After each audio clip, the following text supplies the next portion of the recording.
Hello everyone, I am back for another Tuesday night Choose Your Own Adventure book. So last week I read The Cave of Time, which was the first book in the series, the Choose Your Own Adventure book series. And now this week I'm going to be reading Return to the Cave of Time, also by Edward Packard. You know what? And it actually does not show the author on the front cover. Oh, sorry, not the author, the artist. Oh, illustrated by Don Hedden. Alright, and then let me just look at the back cover here. Where will the Cave of Time take you? At last you have returned. At last you have decided to return to the Cave of Time you discovered long ago. You struggle through the tunnel entrance until you reach a dimly lit chamber filled with eerie voices. Inside is a ghost-like figure, the Oracle of Time. He offers you an amazing choice: to witness either the beginning or end of time. If you want to see the beginning of time, turn to page 11. If you want to see the end of time, turn to page 17. But beware, the Cave of Time is treacherous. You may end up cast adrift after the mutiny on the Bounty, eaten by a saber-toothed tiger, or trapped in a futuristic coffin. And you may find yourself in the strangest time adventure of all, living 5 minutes ahead of everyone else. What happens next in the story? It all depends on the choices you make. How does the story end? Only you can find out. And the best part is that you can keep reading and rereading till you've had not one, but many incredibly daring experiences. And this is the 50th book in the incredible record-breaking series. This is also the special book fair edition, whatever that means. This originally sold for $2.25. Right, then on the inside cover, as usual, it has some reviews by children that have read the book. Oh wow, this person's 17 years old. The ages of the people reading look like they're getting older. Probably people that grew up with the book in the early 80s. I hope we do meet the dragon. Yeah, we didn't meet the dragon last time. Hi, Stephanie.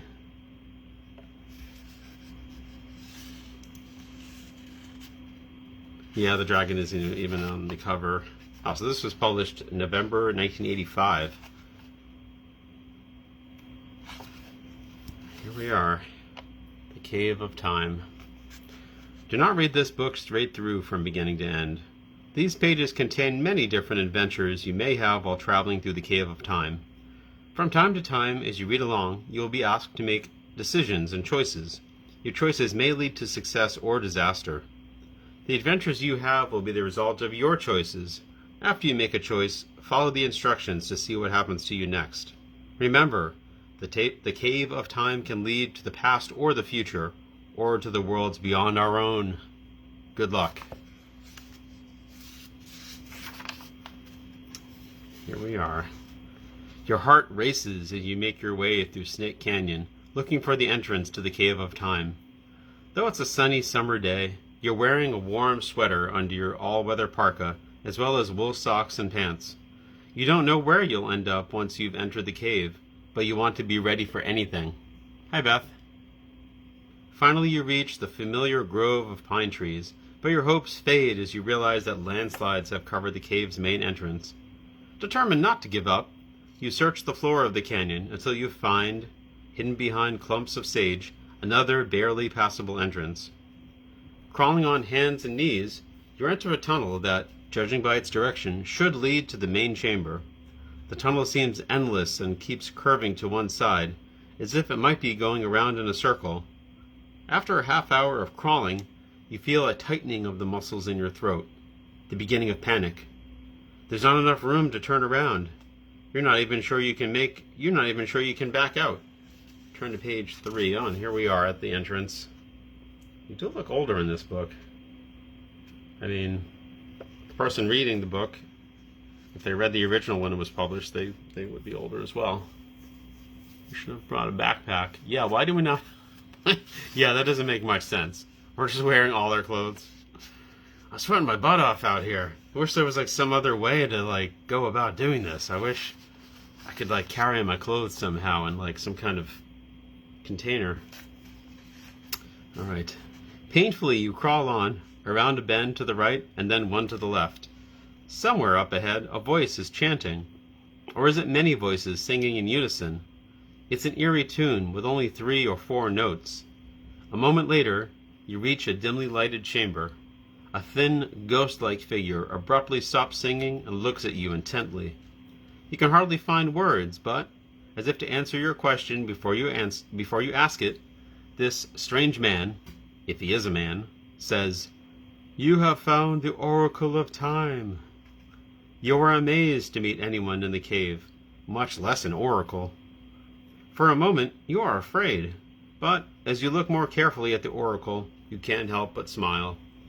His expression is kindly and wise, but there is also a playful, impish look in his eyes.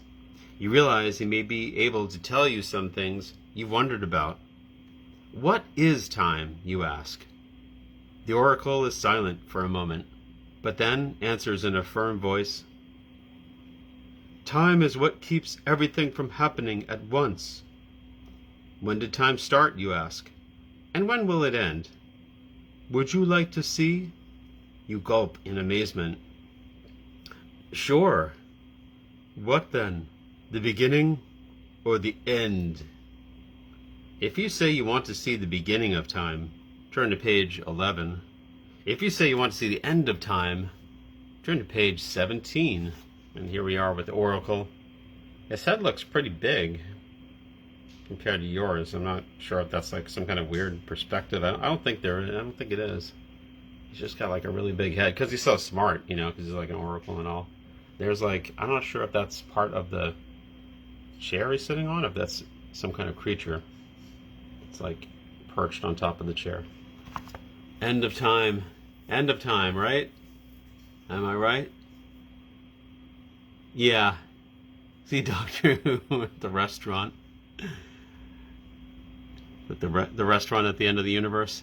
We can see who is that person that the Doctor meets in the first season when the series relaunched. Cassandra, was it? She always needed people to moisturize her. Yeah, some people's heads are just bigger. So we want to do the end of time, it sounds like. All right, end of time. End of time it is, page 17.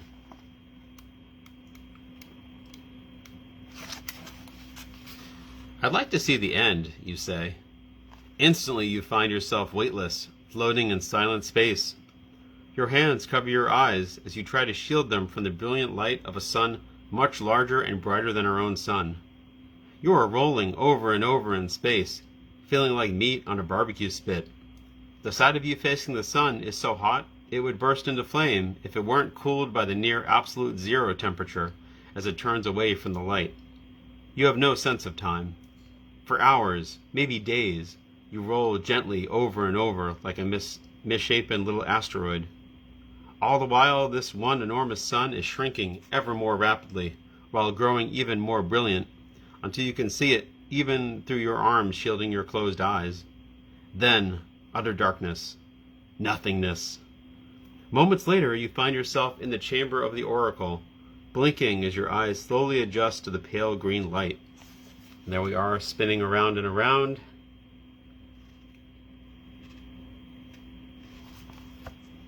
Oh, you know what? And I don't see this when I'm looking at this on Facebook, but I do see it when I'm looking at the phone. Everyone, I can wave to people. I've never tried that before. I'm going to try waving to people. But then it also shakes the phone. Whoops, and it messes things up. Never mind. Sarah, Bobby Joe. There we go. All right, stop doing that. All right, page 6. So that was fun. I don't know how we're still alive. I mean, if we're out there in the vacuum of space, I think that would have killed us, but somehow maybe the Oracle was keeping us alive. I waved at you, that's right. I don't think the answers are what is time question, no. Well, it's what keeps everything from happening all at once, apparently. You are shaken by your experience, not eager to try something like that again. But you're more curious than ever about time. Tell me, you ask the oracle, did anything happen before time began, and could anything happen after time ends? Nothing can happen unless time is passing, the oracle answers. But things could happen in another time frame, outside our time. Then another time would be passing. You think for a moment, then ask, could I ever visit another time frame where another time is passing? It's possible, the oracle replies. The cave of time has passageways that lead to such places. Places where you perceive others as they will be in their future, while they perceive you as you were in your past. By now your head is spinning. I think right now I'd rather just stay in our own time frame, you say. Very well, says the oracle with a smile. Which shall it be, the future or the past? Now he's getting right down to it this time. There's no going down different passageways and hoping that our ESP takes us to the future or the past. It's future or past. Time is fake. It's a fake. I'm not sure how many people will get that, but it's a fake. Future. Future time frame? Future time. Up there, it's their time. Down here, it's our time. So choose the future. 47. Southwest. 47, let's go. Whoa. Hold on. Am I doing the right thing here? Future. You're lying in an open silk-lined box. Is that a coffin?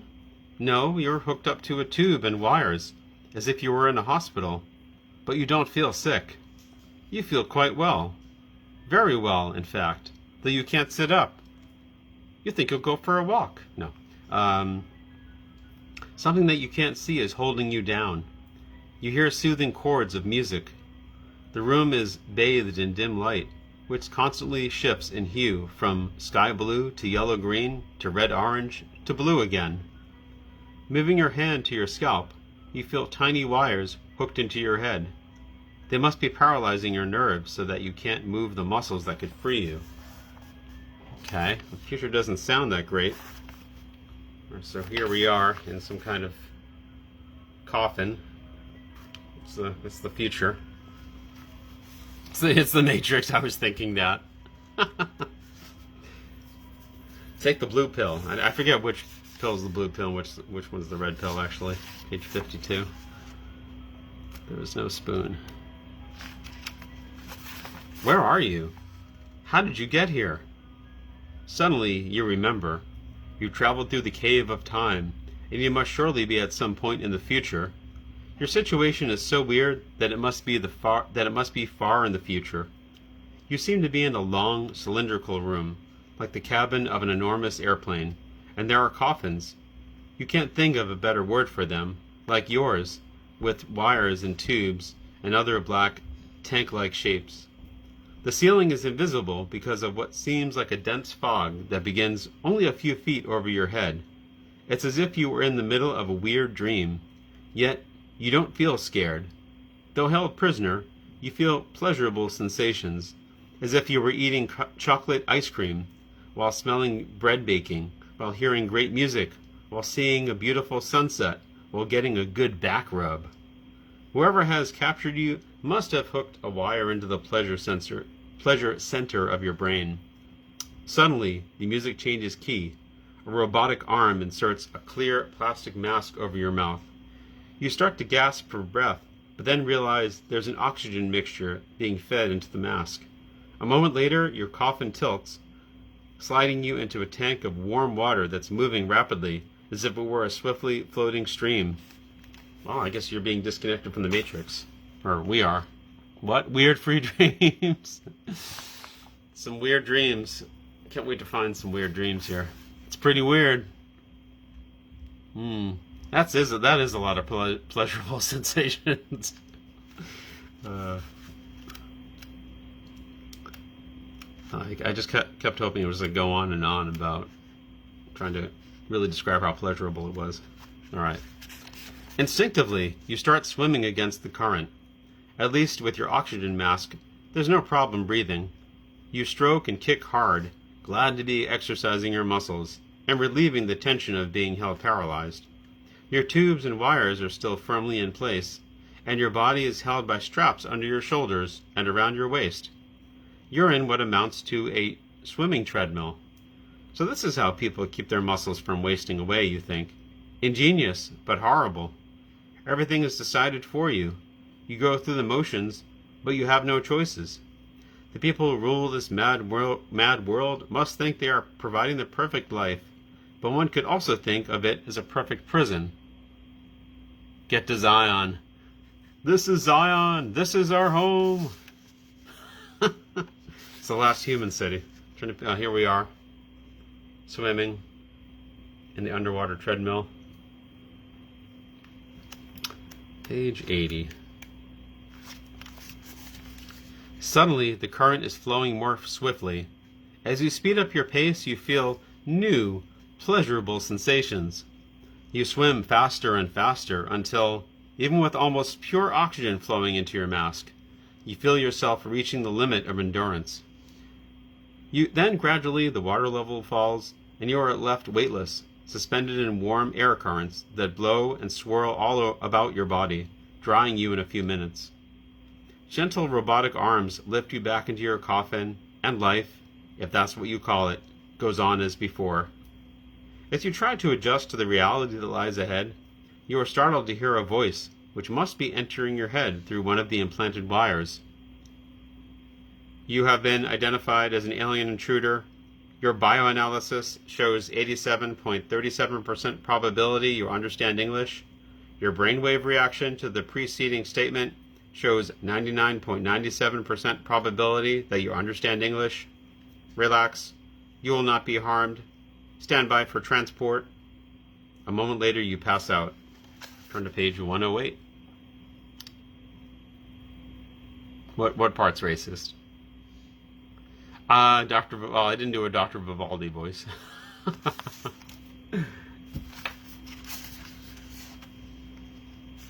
Alien intruder. Just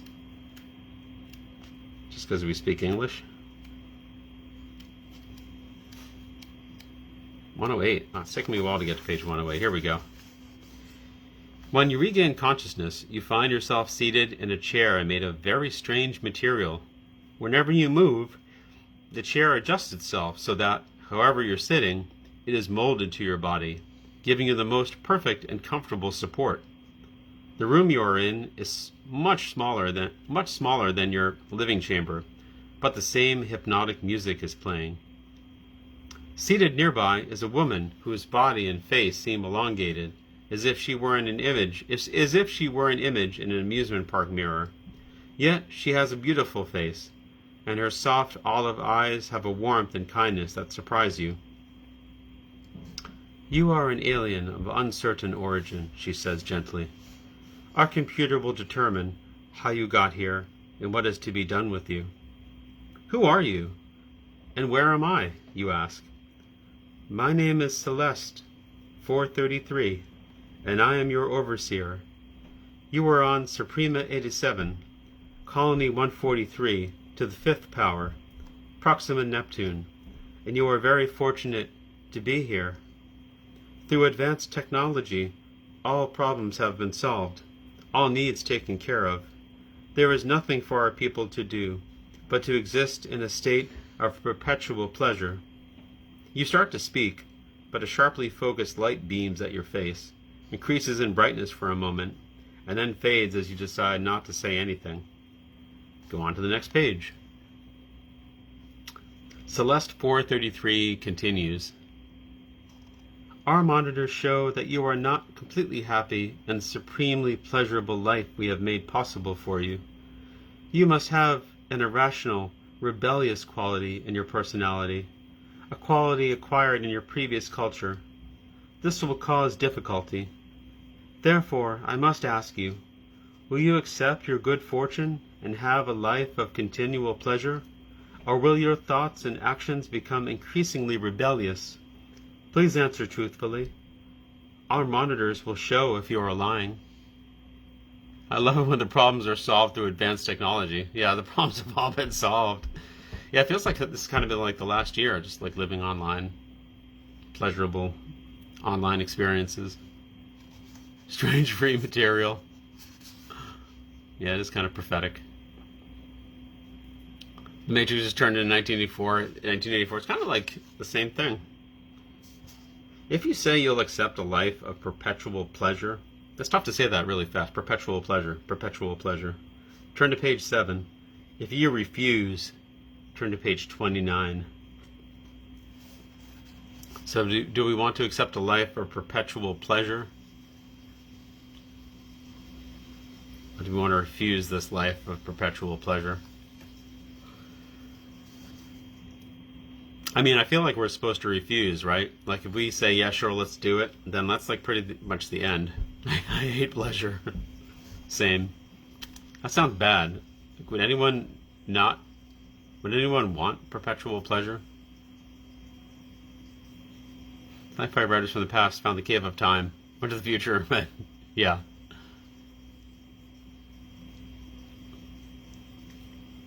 Refuse. Okay, I think, yeah, we're refusing this one, right? Like, is anyone, y'all are crazy, except 29. Oh, 29. Flipping all the way back to 29. When you tell Celeste 433 that you are not willing to give up your freedom, she nods, and to your surprise, smiles. You are a decider, she says. I decide, I'm the decider. Because you are from a primitive culture, you do not understand that constant pleasure is superior to freedom of choice, though that should be obvious to anyone. Since freedom is more important to you than pleasure, I shall tell you something I should not have mentioned otherwise. Suprema 87 may soon be involved in a war between the Grand Overseers. Who are they? Celeste 433 dismisses your question with a wave of her long, bony hands. We have no time for that. Listen carefully. I admire your courage, and therefore will give you a chance to survive this war, which I fear will destroy this colony. I shall provide you with an escape capsule, but your troubles will not be over. Space is a vast and hostile wilderness. There are only 2 destinations you can reach where you will have any hope of survival. Right, we're George W. We're the decider. Oh, that's why I said, like, we're the deciders. I'm the decider. I'm sorry, I keep getting sidetracked. There are only 2 destinations you can reach where you will have any hope of survival. One of them is Alpha Alpha, a colony beyond Pluto that is far more advanced than this one. In fact, it may be the most advanced in the galaxy. The other place where you might possibly survive is the planet Earth. Earth? That's my home planet. I really like to get back there. And there's Celeste 433, looking very elongated. And there we are sitting in the comfy chair. All right, page 32. Celeste 433 shakes her head. You don't seem to understand. You've traveled through a time warp. Earth is no longer what it was. It is a scarred and ruined planet, a backward child of the galaxy, an archaeological scrap heap, but the decision is yours. What should you do? You long to see Earth again, even though it may have changed for the worse. Of course, you're curious about Alpha Alpha, though what you've seen of advanced civilizations so far does not encourage you. If you choose to shuttle to Alpha Alpha, turn to page 94. Sorry, turn to page 54. If you choose to shuttle to the planet Earth, turn to page 94. So are we going to Addis Ababa? Mr. Luthor? Are we going to Alpha Alpha? That would be 54, and then if we're going to planet Earth, that would be 94. Who wants to go to Alpha Alpha? Yeah, these advanced civilizations don't sound so cool, but who knows? Maybe Alpha Alpha is like a better kind of advanced civilization than the one that we just found ourselves in. The planet Earth sound too bad. Toughest decision ever, yeah. Fonzie says AA. Yeah, I'm pretty sure I read some of this too, Valerie. Gosh, I don't remember though. It was such a, like, that person with the elongated features, the Celeste 433, she looks very familiar. Anyone else think we should go to Alpha Alpha, or anyone else think we should go to Earth? Seems like we have one vote for each so far. So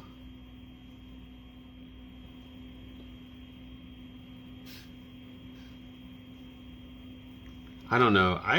Would I would choose Earth, but I feel like this whole, I don't know. Maybe Alpha Alpha is like actually better. More elongated people. That's too. All right.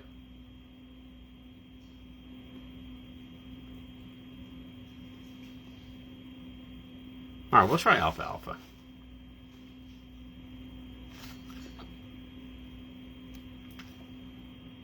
Unless anyone else has any opinions on whether we should do mark the page and come back, I will. Maybe they do have a 12-step program. Well, we're about to find out. I'll choose Alpha Alpha, you say. Farewell, then, and good luck. Even as Celeste 433 is saying goodbye, you're blanking out. When you awaken, you find yourself already aboard the space capsule. Through the transparent dome, you see a myriad of stars, and even neighboring galaxies, with a clarity that is found only in outer space. Directly before you is a luminous cloud. It looks like a million sparkling drops of water suspended in space. As your space capsule approaches the object, you see that it is not a cloud at all, but a planet dotted with thousands and thousands of lakes. Could this be Alpha Alpha? You look around your capsule. There are no controls, no communication equipment, no food, not even water.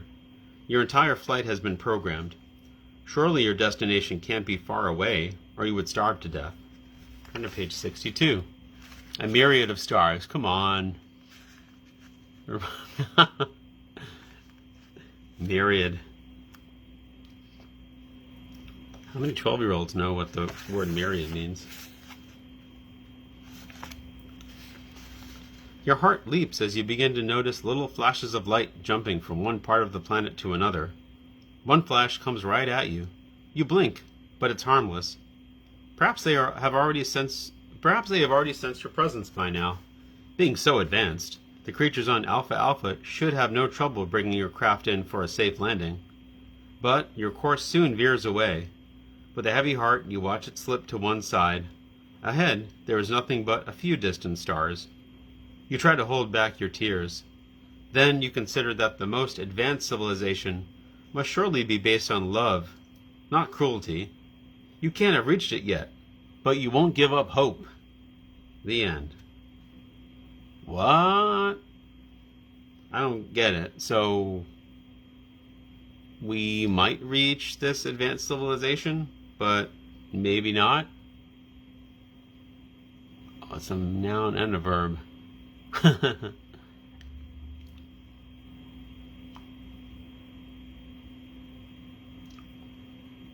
Oh, myriad. Yeah, I get it. You tried to hold back your tears.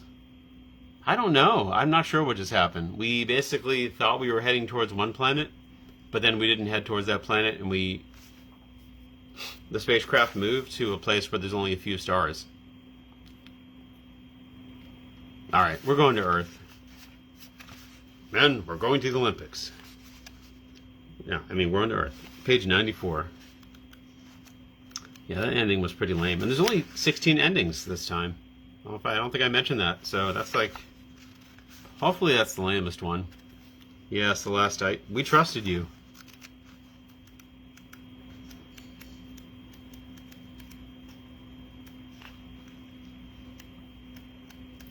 deal's getting worse all the time. All right, 94. You wake up in another coffin-like capsule, but this time you are alone in space. Through the transparent dome, you can see the stars and planets with a clarity and beauty you never saw from under the Earth's atmosphere. To your left is Saturn, with its spectacular rings, and on the right, Jupiter. Its famous red spot has broken into 3 small flecks of orange, but the 4 largest moons are as prominent as they were to Galileo in 1630. Up ahead is a large reddish planet, Mars. You must be very close to it because it looks brighter and larger than Jupiter, even though its diameter is 20 times smaller. Beyond Mars is another planet. The large moon near it tells you that it is Earth and not Venus, but it doesn't look like the Earth you remember, with the beautiful swirls of white clouds overlaying great stretches of blue ocean and green-hued land masses. Instead, the whole planet is covered with thick gray clouds. Has the sun stopped shining on the Earth? You wonder how this could be.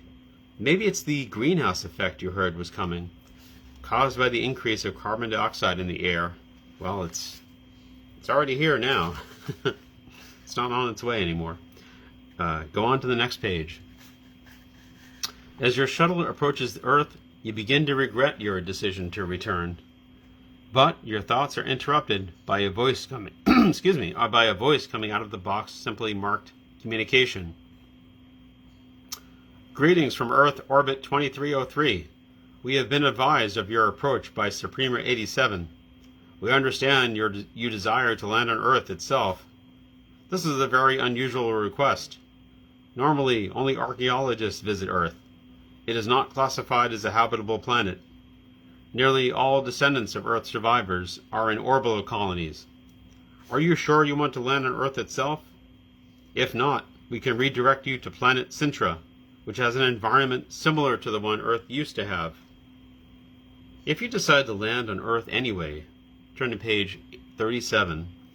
If you ask to be redirected to Sintra, turn to page 14. Yeah, we know it was us. Yeah, I'm so glad it's telling us what planets are here. Yeah, because otherwise it'd be like, what planets are still here? I don't know. Planet Sinatra. When I saw Sintra, I was like afraid I was going to accidentally say Planet Sinatra. That's what their slogan was. If you were going to go to Planet Sinatra, it'd be like, start spreading the news. I'm going to Planet Sinatra. I'm leaving today. Want to be a part of it. Planet Sinatra. All right. The other planet, Earth. Sounds like everyone wants to go to Planet Sintra. Well, almost everyone. Planet Sumatra. Remember, we're leaving today. Sintra's like Risa, maybe. Probably Worf is there too. He's like ruining it for everybody and having a miserable time. All right, I guess we're going to Sintra. I don't think Sintra's going to be so bad. Couldn't be any worse than the other place we were just at. Start spreading the news. Oh. Flipping a lot of pages this time. All right, page 14. The moment you instruct the computer to redirect you to Sintra, you feel the thrust of acceleration. It's as if you suddenly weighed 300 pounds, the price of rapid travel through space. It's more than an hour before you slowly resume your former weightlessness. The capsule has stopped accelerating and is now coasting at what enormous speed you cannot tell.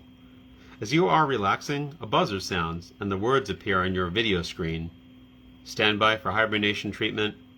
When you come out of hibernation, 83.5 Earth years from now, you will find yourself on the planet Sintra of star number 8,773,389. Oh, sorry, that was a billion.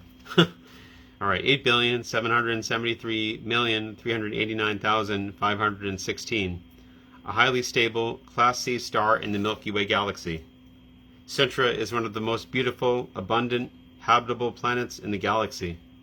Conditions are almost identical with those that existed on Earth in the late 20th century. Drifting into hibernation, you try to imagine what life will be like on Sintra. Turn to page 26. Why are they using Earth years on Sintra? They should say, in 83.5 of your Earth years, like they always did on Star Trek. Of your Earth years. They're not our Earth years, okay? Got it? They're yours. Don't try to be pushing your Earth years on us. Yeah, I bet it will be awesome, Ryan. That's true. I think you can always quote Sinatra songs while flipping things. That's pretty much the only Sinatra song I know. So I'll have to learn some other. I'll have to remember some other ones. I used to know more.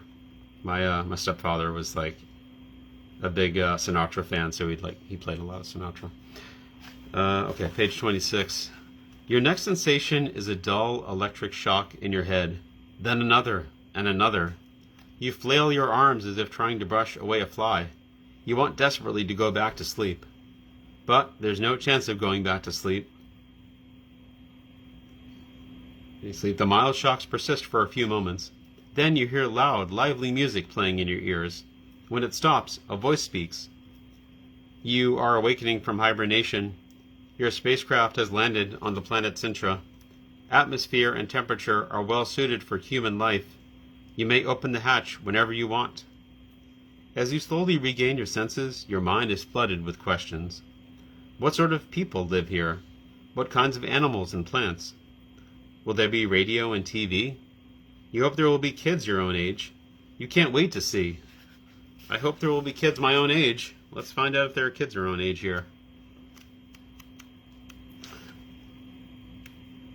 Well, if we're young at heart, there will be. Just gotta be young at heart. Page 78. Okay. You stretch, sit up, and look out the window. What a sight! On one side is a cluster of brightly painted houses. On the other, a beautiful park rimmed by giant ferns. In the center is a magnificent fountain. You throw open the hatch and breathe the fresh, clean air. At the same time, several large, tear-shaped cars silently approach your capsule. Smiling and waving as they hold out great bunches of flowers, the inhabitants of Sintra joyfully greet you. The end. So, these are the inhabitants of Sintra. Giant insects. I mean, it does have an environment that is perfect for human life. For Earth life, I guess. It said Earth life, I guess, so there are no humans there. Yeah. Well, are they having us for dinner? Guess who is coming to dinner? They are nice. I mean, they're probably fine. They probably don't eat humans. I mean, they wouldn't be coming over to us with bunches of flowers if they were going to eat us. You know, they would just eat us. So, well, that's not a bad ending. I mean, I suspect we'd get incredibly lonely, but maybe not. We are dinner. And they just woke up that one day. It was some kind of metamorphosis. That's a very Kafkaesque ending. All right. Let's see. Let's say we did not. If I can find it. Let's say we did not. We decided to just go to Earth. Let's see, page 32. And then we did that. We shut it. Then we went to Earth. Earth, yeah.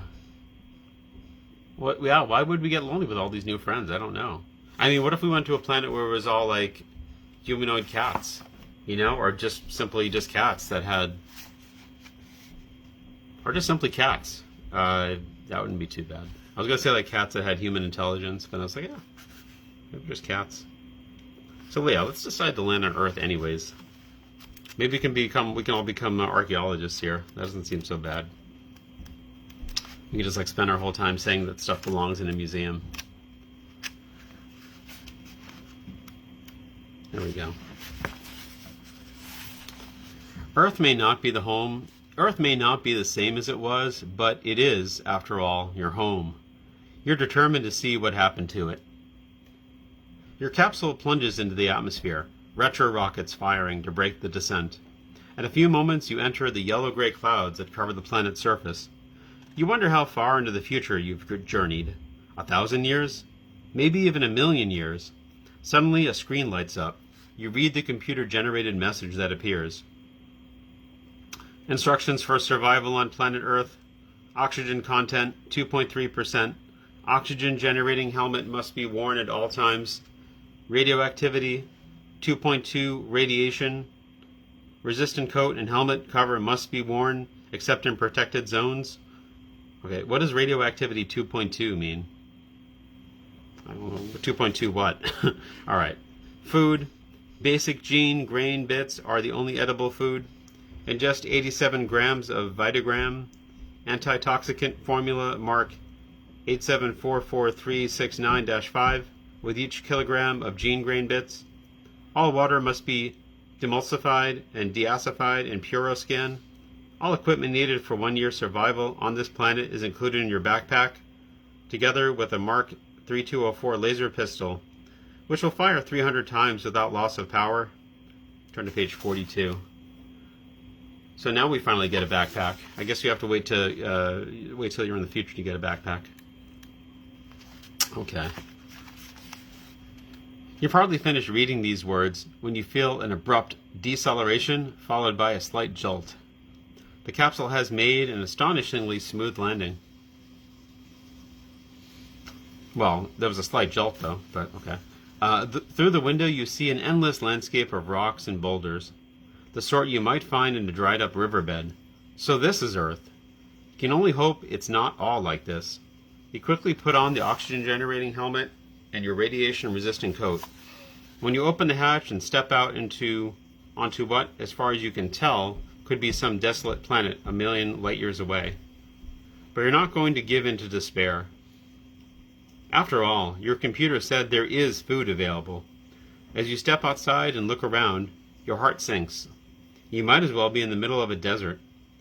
Everywhere you look, you see flat, barren, rust-colored dirt. There's no way of knowing which way to walk. Before you can decide what to do, a saucer-shaped craft zooms in and hovers over your space capsule. You watch with fascination as wire arms descend and enfold the capsule like a spider wrapping up a fly. If you jump back into your space capsule, turn to page 70. If you just watch what happens, turn to page 115. Yeah, we finally have a backpack. 1 year of supplies in a backpack. That's a big back. That's like a really big backpack, or they miniaturized everything. You blew it up. Just watch what happens. All right, we'll watch what happens.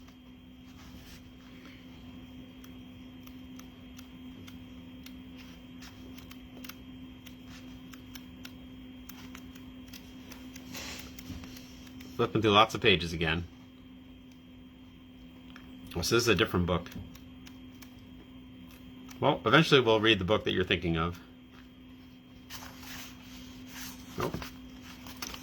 As you watch, the saucer craft lifts your space shuttle, and disappears into the mists, like some robotic garbage collector.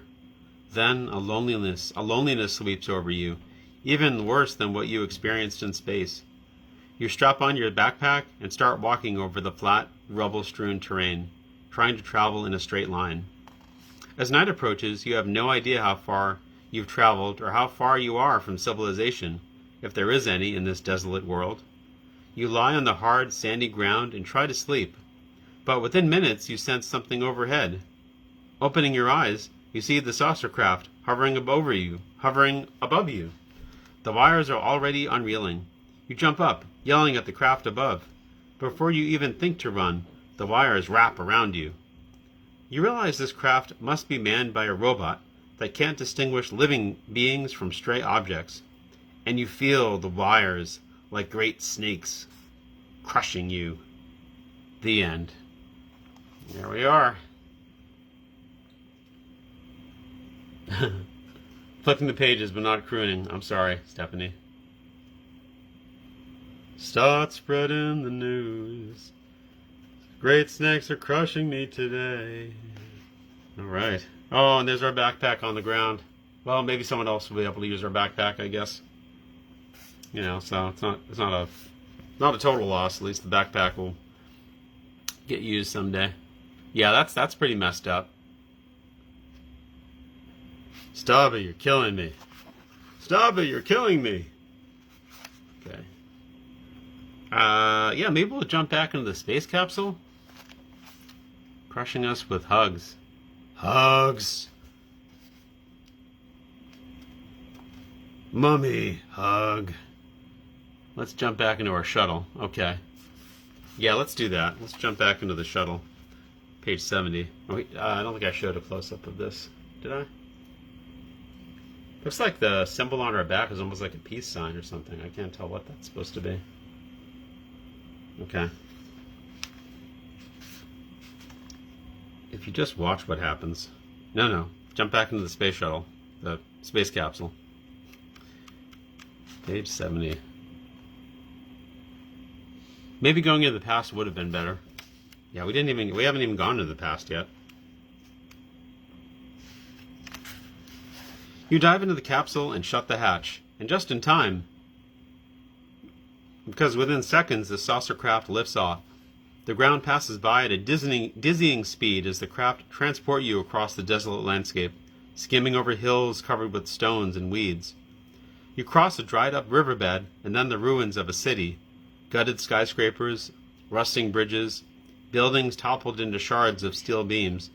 You feel heartsick thinking of the horrible things that must have happened on Earth after you entered the Cave of Time. Then, as you pass over a barren hillside, a huge silvery dome appears before you. A panel slides open, and the saucer craft whisks you inside, into total darkness. In a moment, you sense that the craft is gently settling down. Turn to page 74. The hatch slides open. Lights come on. You are in an enormous hangar. 3 small, tear-shaped cars careen around the corner and come abruptly to a stop. A group of hominids dressed in drab gray uniforms emerges from the cars. One of them steps towards you. "Welcome to Earth," he says. "My name is Yamara, Council of Solar 7. We were notified you were coming, that you were born on Earth and traveled through a time warp." "Through the Cave of Time, you say?" "It is the same thing," Yamara answers. "You've heard about it?" "There is a legend." "Where are we on Earth?" you ask. "In Golor, on the continent of America," he says. So, there's a place that, we've never heard of called Golor, but they still refer to the continent as America. Okay. So is America all one continent now? It's not like North America or South America?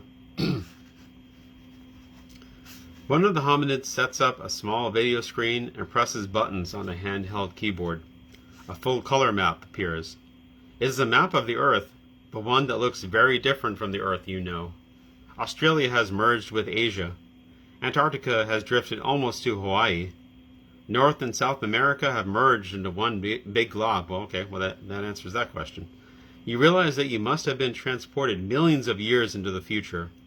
That means there's hardly any hope of finding the entrance of the Cave of Time, unless somehow a new opening has broken through the Earth's crust. Turn to page 87. Here we are. Our spaceport. Continent of America.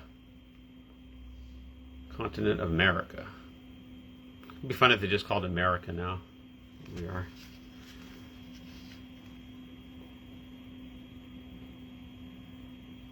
I'm as smart as Dr. Vivaldi. Maybe the tectonic plates shifted. You were right. The tectonic plates did shift. Because we're millions of years in the Earth's future. You were born on Earth You may stay here, says Yamara. Where will I live? What will I do, you ask, wondering how you could fit into a world completely different from the one you knew. First of all, we are custodians of the Earth, charged by the Planetary Council to supervise its recovery. During the past few 100,000 years, this planet's environment has improved tenfold. We are very proud of the work of the Earth Healers. Proud? You can't believe your ears.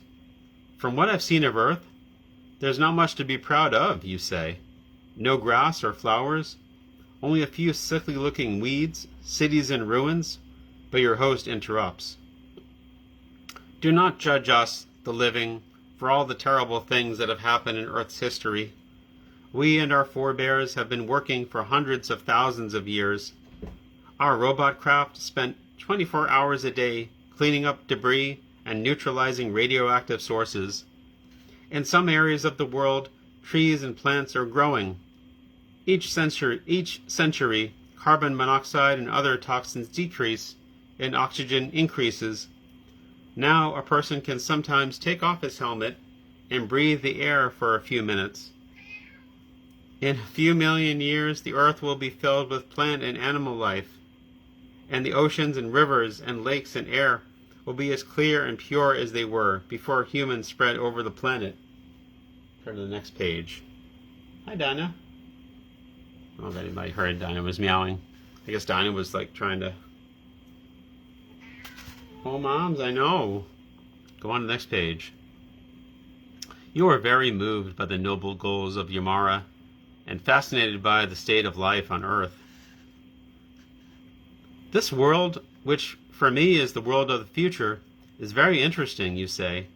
But I want to return to my own time. Didn't you say there's a legend about the Cave of Time? Yes, there is a cave some 1,500 kilometers distant. We could take you there, but you should know this. Those who enter it never come out. There is a legend that creatures sometimes come out of the cave. Their bones lie scattered near the entrance because, of course, they cannot survive on Earth. You listen eagerly to what Yamara says. The place he speaks of may be the Cave of Time. If so, you may be able to reach your own time, though surely the odds are greatly against it.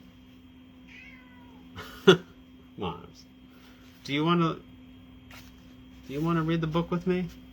If you decide to seek out the Cave of Time, turn to page 20. If you decide to stay in the distant future, turn to page 58. They're using kilometers on the continent of America. Something terrible has happened. Yeah.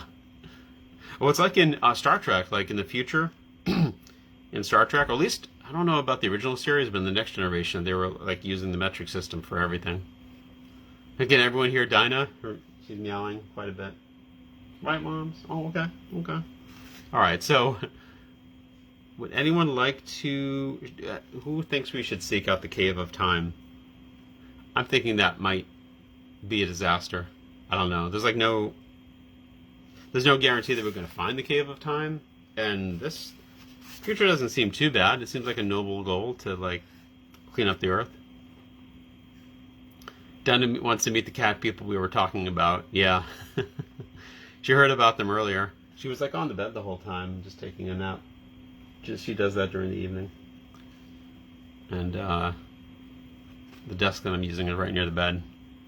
There are no kids. Yeah, there are no kids our age, like we thought there'd be. Go to the cave. Yeah, sounds like we should go. All right, let's go back to the cave. There was a cave of wonders. All right. I will accompany you to the cave, Yamara says. A saucer craft speeds you to a desolate plain somewhere on the reshaped American continent. As the two of you step out of the robot-operated car, the sky seems to be darkening even more than usual. A light drizzle is falling, and you notice the water feels rather greasy. You certainly wouldn't want to drink it. Rain, Yamara cries jubilantly. The cycle is beginning to work. I would think you'd rather have sunshine, since it's always cloudy on this planet, you say. We must have much rain before the clouds can break open, says Yamara. Then we shall see the sun and the beautiful blue sky told of in ancient legends. I wish you could see the earth the way it was in the 20th century, you say, wondering if you will ever see it that way again.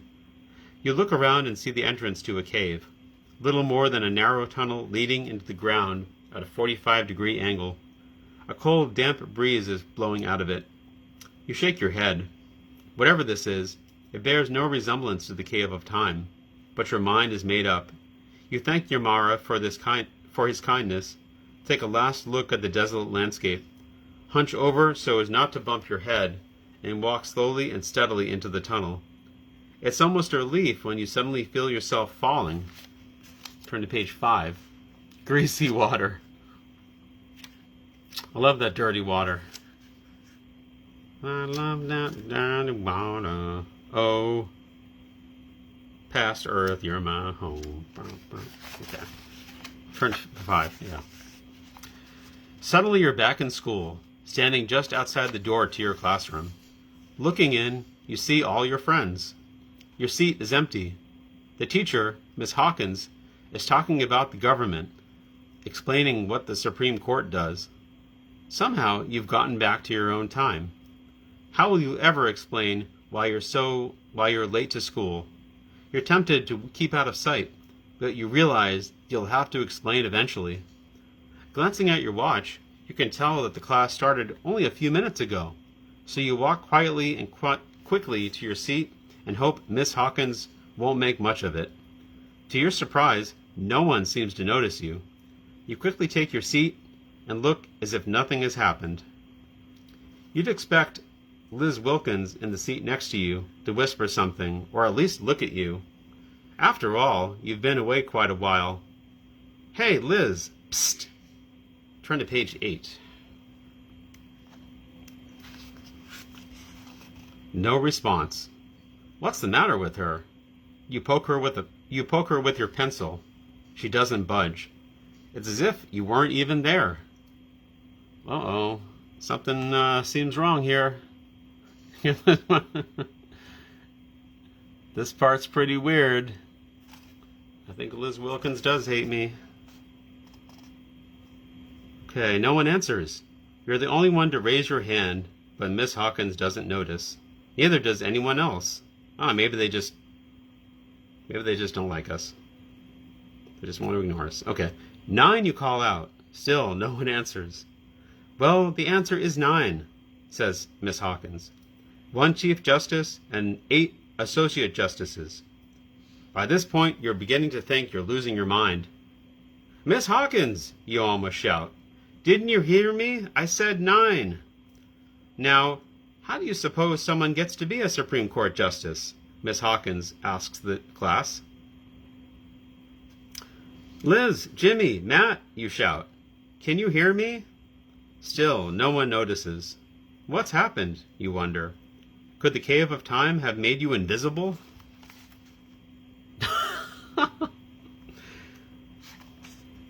Oh, we actually are like poking her with our pencil. That's rude. Don't start poking people with your pencil. It's not. Well, maybe that's how we did things in the 80s. I don't know. But that wasn't right then, and it's not right now.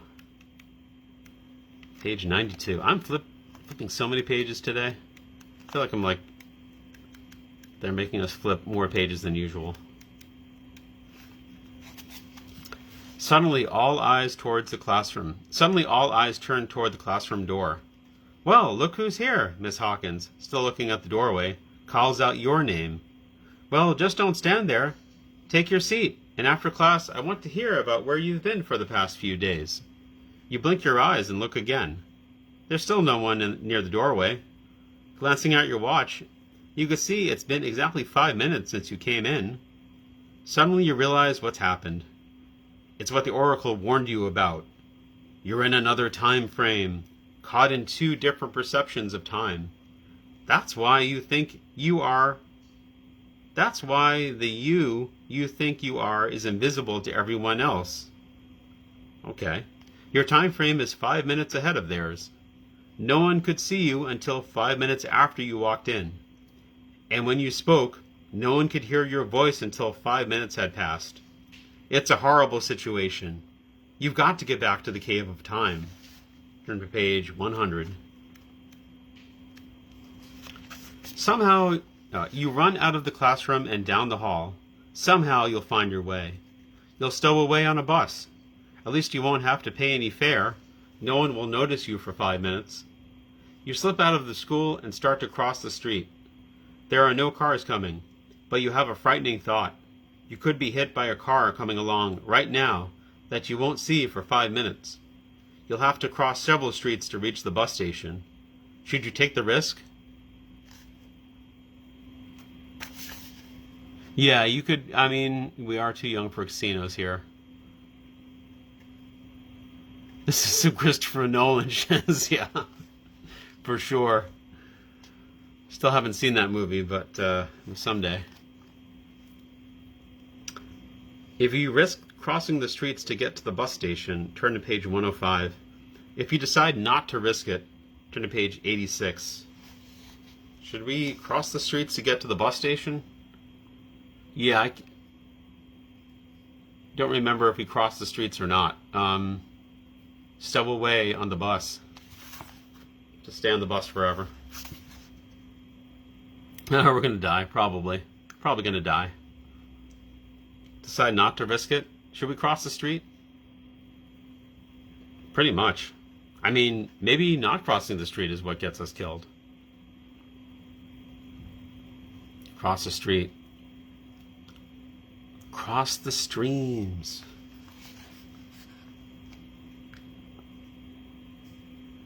Pretty soon. Yeah, right. She's like, stop poking me with the pencil. Stop doing that.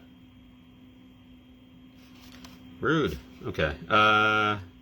Cross. Stay out of the street. Should we just cross the street? Or not? I actually can't decide whether we should cross the street or not. Anyone else think we should cross the street or not cross the street?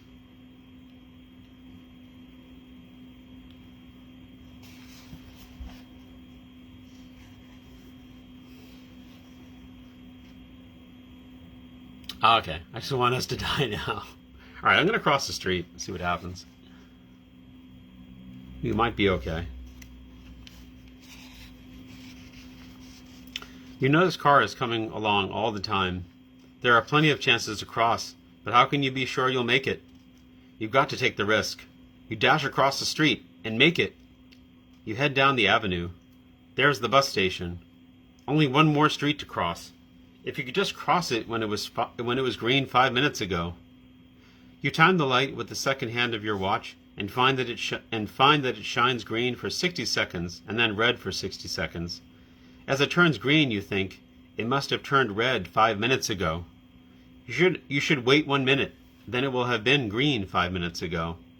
You time 1 minute on your watch. The light turns red. You look carefully. No cars are coming, and you feel sure none were coming 5 minutes ago. You dash across the street. Again you make it. And so, after 3 days of travel in which you have to change from bus to bus, living like a bum, scavenging food wherever you can, you reach the Cave of Time. It's scary going back in, but there's no doubt in your mind. That's what you have to do. Living 5 minutes ahead of your own time would be a miserable existence. You're in such a rush that your eyes don't have time to adjust to the dim light in the cave. You trip on a rock, stumble, and fall. Suddenly you are sliding down a chute, heading for another time. Wouldn't that be funny if, we survive all that stuff crossing the street and then we get killed just, tripping over a rock? I mean, it wouldn't actually be that hilarious, I guess. There's a way to cross the street. What's that movie where, some movie that had, he's, crossing the street? That's like a movie where, that was happening. Alright. You feel as if your mind has become detached from your body, that you are in transport through time. Then, Reality returns. You are in a cave, close to the entrance. Looking out, you can see that you are on a mountainside. A vast landscape of plains and lakes and patches of forests stretches beneath you. There is no sign of human habitation. You have the feeling that you may be living thousands of years in the past, perhaps even before the appearance of human life. In the distance, you notice dark moving specks, a herd of grazing animals perhaps. Where there's life, there's food, and hope for survival, you think. Suddenly you sense a presence nearby. You whirl around, and your eyes meet other eyes. They belong to a boy who looks older than you, even though he is several inches shorter. His wavy brown hair is shoulder length, and he is naked except for crudely fashioned shorts made of animal skins. He is solidly built and strikingly muscular. His bushy eyebrows are set on bony ridges above his eyes, giving him a brutish look. Yet there's something sweet and friendly in his expression. It's like a movie where they have to cross the street, and it's like,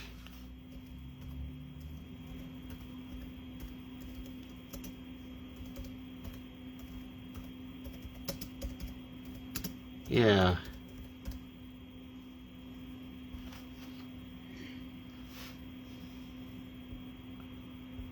It was Bowfinger. That was it. That was like when Eddie Murphy has to run across the street. Gosh, that's all I remember from that movie. I don't remember anything else. I just remember him like running across the street. Yeah. All right. Solidly built and strikingly muscular. In these books, we always know that, if something's solidly built and strikingly muscular, they must be good. And then if they're fat, they're terrible. Obviously. Hello, you say. Eark, the boy replies. He steps close and looks curiously at you. At that moment, you hear a deep-throated growl. In the dim light near the back of the cave, you can make out an animal of monstrous proportions. A gigantic cave bear, larger than any bear alive in your own time. Terrified, you stand watching. The bear edges closer. The boy touches you. Narga! He pulls at your arm, then starts climbing the sheer wall of the cave, gaining handholds on rough niches in the rock. You watch him with amazement as he pulls himself up by his arms alone. A moment later, he slips into a cleft in the rock, safely out of reach of the bear. The bear follows the boy with his eyes, then turns towards you and lets out a roar that shakes your bones. You get the feeling that this is his cave, and you'd better do something fast. If you try to follow Eark up the wall of the cave, turn to page 50. If you run out of the cave, turn to page 56. It's the four bears. Eark. I don't know if I'm pronouncing that correctly. I don't speak Neanderthal, so. Is it Neanderthal or Neanderthal? If they have a long beard, they're the worst. Yeah. Then you want to stay away. Eark. Eark. It could be Eark, possibly. Follow. Yeah, I think you should follow Eark. Seems like a good decision. I don't think we can outrun a cave bear. Pretty sure that doesn't work. You leap high against the cave wall, grab a handhold, dig the toe of your right foot into a tiny niche, and begin to climb. Niche? And begin to climb. Bear is close behind you, breathing and snorting. You're able to climb a couple of feet higher, but the wall becomes even steeper above you. You desperately feel for a higher foothold. Suddenly, your wrist is seized in a vice-like grip, and you feel yourself rising, then being hauled onto a ledge. Only then does the powerful grip release your wrist. Aching and sore, you look onto the smiling eyes of Eark, then back at the paws of the bear, raking the lip of the ledge. Whoa, that would be a different story. Still trying to get at you. Og, says Eark. He starts crawling into a dark tunnel. You follow, hoping it will lead you out into the open. Instead, it leads you into an abyss, and you're falling, clutching Eark's arms, tumbling through the cave of time. Eark's very strong. Get out of my way. Yeah, maybe that's all it means. It just means get out of my way. Look out for the other three. A lot of bears.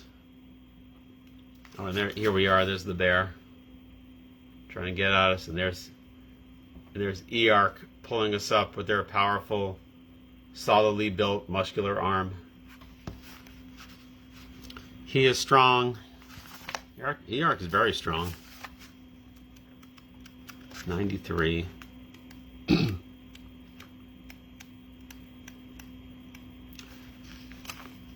Suddenly, you're waking as if from a dream. Once again, you're inside the entrance of a cave. And something, maybe it's the smell of the air, or the temperature, or the faint sound of an airplane above, tells you you're back in your own time. But maybe you never left. Maybe you were just asleep. Could it be that you were just dreaming? Ah, Luga, says a voice you've heard before. It's the Ark, walking towards you from the depths of the cave, a big smile on his broad face. Eark, you're here. I can't believe it. You shake your head, wondering what you'll do with your friend from the past. There's only one thing you can think of. Well, better come home with me. You're going to need a place to stay. Yeah, that sounds like a good plan. Just have, like, a Neanderthal, live in your house. I'm sure that'll work out. Turn to page 20. Here's like a stone spear. The Ark. All right. Page 22. The two of you follow the trail back towards Uncle Howard's ranch. It's only a mile or so until you reach the road. You watch with amusement as Eark gasps at the sight of a trailer truck going by. You haven't seen anything yet, Eark. You're really going to like TVs and computers and jet airplanes and jet planes. Eark grins at you. Snow Ark. And there we go. I'm thinking to myself, though, like, wouldn't Eark feel as lonely in this time as we would feel as lonely when we were on that planet full of human-sized insects? Yeah, this guy will be dead from modern viruses inside a week, probably. We'll probably get run over by... Well, yeah, let's look on the bright side. Maybe everything will work out. It'll be like Harry and the Hendersons, like, he lives with us for a while, then eventually we release him into the wild or something. Yeah, he will like gyms and pull up bars and barbells for sure. Alright, well, this was not a bad ending. I liked this. We have definitely looked older in this book. I almost feel like this is supposed to be the age that we would be if we were, 12 or something when we read the first book in 1979, and now it's 1985. It's 6 years later, so now we'd be, around the age of this character. We've grown up with this series, and this is, our reward for, sticking with the series and, continuing to read it. I do really like the art in this book, and the stories hold up pretty well. The endings are pretty good. I like it. I feel like I could read more of this. There's still many amazing adventures that we could have. Yeah. Well, I think I'll stop here. I've been reading for about an hour. That's usually how long I read for. If I try to press any longer than that, I'll probably lose my voice. So, so I hope a different reward. I don't like my reward for sticking with it. Yeah, the endings were not amazing, but they were okay. You're welcome, Beth. Yeah, really enjoyed reading this one. It was good.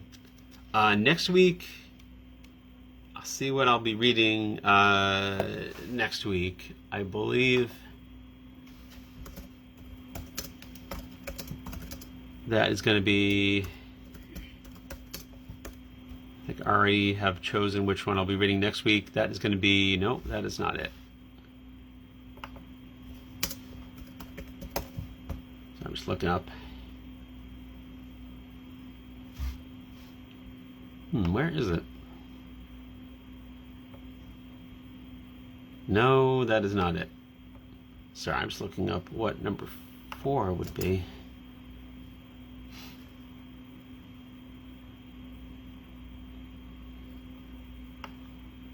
All right, well, I think I know which one I'm going to be reading. I'll let everybody know, but yeah, should be reading next Tuesday. Yeah, this was way better than the other Cave of Time. It was definitely a big improvement. Bye, Sue. Yeah, when we're out of step for their own time, that was crazy. I wish that had lasted longer. That was like, you could have like a whole book where it was like that. Like where we're just like out of step with everyone else the whole time. Or like invisible throughout the whole book. That would be really interesting. Because like that's like kind of like what it was like. But okay, yeah, so I'm going to stop here. I hope you've all enjoyed it. And I will see you all, hopefully, next Tuesday. All right, take care.